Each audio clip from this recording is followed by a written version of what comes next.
திட்டமிட்ட மர்டர்னு போட்டு இதே இடத்துல இறந்த பிறகு நான் தானே முதல் முறையா குரல் கொடுத்து நீங்கெல்லாம் சாட்சி. அது நான் சாதாரணமானவன் கிடையாது. நான் அதுக்கெல்லாம் வழக்கும் போட்டு ஒரே இடத்துல கடிதம் கேட்டு வச்சிருக்கேன் ரெடியா. நீ ஏன் சிசிடிவி எடுத்த, அங்க அவங்க வீட்டுல ஏன் எடுத்த, எந்த ஆம்புலன்ஸ்ல கொண்டு போன, எதுக்காக யாரையும் அலோ பண்ணல, சென்ட்ரல்ல இருந்து யார் வந்தா வந்து அப்பப்ப பார்த்துட்டு போயிட்டு நியூஸ் கொடுத்துட்டு கடைசி தீர்த்து கட்டிட்டு போய் யார் உதவி ஜனாதிபதி பதவி வாங்கினா எல்லாம் புட்டு புட்டு வைப்பேன்.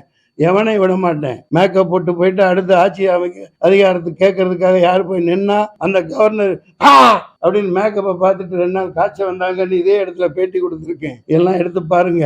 எந்த அந்த ஊடகம் என்ன சாதாரண ஒரு எறும்பா நினைச்சுக்க வேணாம். இந்த மண்ணின் மைந்தன்னா இந்த நாங்க எங்களது இந்திய ஜனநாயக பணிகள் இந்த இயக்கம் பேர் இயக்கமா உருவெடுக்கும்.